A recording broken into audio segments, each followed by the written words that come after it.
जयपुर की धरती से उभर रहा है भारत का गर्व क्लब फर्स्ट रोबोटिक्स। भारत की सबसे बड़ी रोबोट मैन्युफैक्चरिंग सुविधा, जहां मजबूत, टिकाऊ और बेहद सटीक रोबोट बनाए जाते हैं, पूरी तरह मेड इन इंडिया भावना के साथ। हम लेकर आए हैं जीना और कृष्णा, अत्याधुनिक एआई सक्षम फायर फाइटिंग रोबोट्स, जो ऑयल, गैस, ऑर्डिनेंस, केमिकल और एक्सप्लोसिव जैसे सबसे खतरनाक वातावरण में जान बचाने के लिए तैयार किए गए हैं, जहां इंसान नहीं पहुंच सकता। डिफेंस सेक्टर में क्लब फर्स्ट अग्रणी है, मजबूत unmanned ground vehicles, combat support robots और नेक्स्ट जेन ऑटोनॉमस सिस्टम्स के साथ, जो भारतीय सेना की जरूरतों और भारतीय भूभाग की चुनौतियों के अनुसार विकसित किए गए हैं। सरकारी संस्थाओं, उद्योगों और सुरक्षा बलों का भरोसेमंद नाम क्लब फर्स्ट रोबोटिक्स आत्मनिर्भर भारत के भविष्य को नई ऊंचाइयों पर ले जा रहा है। अधिक जानकारी के लिए विजिट करें www.clubfirst.org या कॉल करें। हमारा संपर्क सूत्र है 9928144559। क्लब फर्स्ट रोबोटिक्स, सुरक्षित, सशक्त और आत्मनिर्भर भारत की तकनीक। आवारा कुत्तों पर सुप्रीम कोर्ट में आज फिर सुनवाई। पिछले हफ्ते सिंघवी ने कहा था मामले में पहले से कानून मौजूद है, कोर्ट हस्तक्षेप ना करे। आज कर्नाटक दौरे पर कांग्रेस सांसद राहुल गांधी मुख्यमंत्री सिद्धारमैया और उप मुख्यमंत्री डीके शिव कुमार से करेंगे मुलाकात। सोशल एक्टिविस्ट सोनम वांगचुक की रिहाई की मांग वाली याचिका पर आज फिर सुप्रीम कोर्ट में सुनवाई। पत्नी गीतांजलि आंगमो ने दाखिल की है याचिका। कांग्रेस ने बीजेपी सरकारों में महिलाओं के खिलाफ अपराध का उठाया मुद्दा। सोशल मीडिया पर तमाम राज्यों में हुई घटनाओं की पेश की फेहरिस्त, लिखा बीजेपी का जंगल राज। महाराष्ट्र के उप मुख्यमंत्री अजीत पवार का बड़ा बयान, कहा मुद्दों पर वोट पड़े तो अलग होंगे नतीजे। राज्य में 15 जनवरी को होने हैं बीएमसी चुनाव।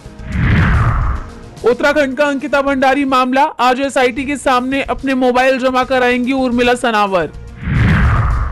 संसद में दिखेंगे एआई के नए प्रयोग, ओम बिरला बोले अब 22 भाषाओं में देख सकेंगे सदन की कार्रवाई। महाराष्ट्र निकाय चुनाव के लिए आज थम जाएगा प्रचार। 29 नगर निगमों के लिए 15 जनवरी को होगी वोटिंग। 15,000 उम्मीदवार मैदान में।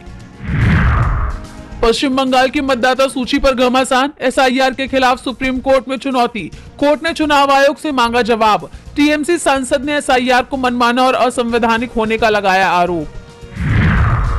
आज देश भर में मनाया जा रहा है लोहड़ी का पर्व। प्रकृति, फसल और कृषि को समर्पित है ये दिन।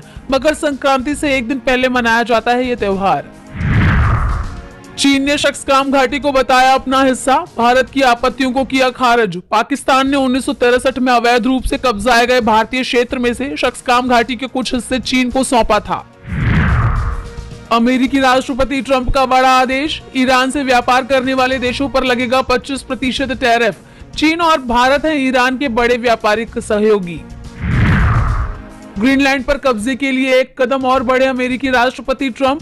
अमेरिकी संसद में पेश हुआ बिल, ग्रीनलैंड को अमेरिकी राज्य का दर्जा देने के लिए जरूरी सुधारों पर मांगी रिपोर्ट।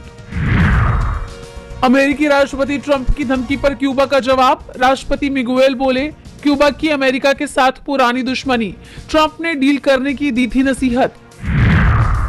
पाकिस्तान पर गहराया आर्थिक संकट, 300% तक बढ़ा सरकारी कंपनियों का शुद्ध घाटा। द एक्सप्रेस ट्रिब्यून की रिपोर्ट में दावा, आम लोगों की बचत भी लगभग खत्म। टैरिफ को लेकर जल्द आएगा अमेरिकी सुप्रीम कोर्ट का फैसला। अमेरिकी राष्ट्रपति ट्रंप की दिखी घबराहट, बोले अगर टैरिफ को हटाया जाता है तो हम हो जाएंगे बर्बाद। अमेरिका में महत्वपूर्ण खनिज संबंधी बैठक, G7 देशों के वित्त मंत्री हुए शामिल। केंद्रीय मंत्री अश्विनी वैष्णव ने बैठक को बताया सकारात्मक। 14,599 करोड़ के घोटाले में जेपी इंफ्राटेक के पूर्व एमडी मनोज गौर की बड़ी मुश्किलें, चार्जशीट दाखिल। घर खरीदारों के साथ 14,599 करोड़ रुपए की धोखाधड़ी से जुड़े मामले में हैं गिरफ्तार। उद्योगपति अनिल अंबानी की बड़ी मुश्किलें, बॉम्बे हाई कोर्ट से मिली राहत को 3 बैंकों ने दी चुनौती। अंबानी के खिलाफ 2020 की एक फॉरेंसिक ऑडिट रिपोर्ट के आधार पर कार्रवाई पर लगी थी रोक। आज इंडिया यूएस के बीच ट्रेड डील हो सकती है फाइनल। दोनों देशों के प्रतिनिधि मंडलों की होगी अहम बैठक। $500 अरब का है टारगेट।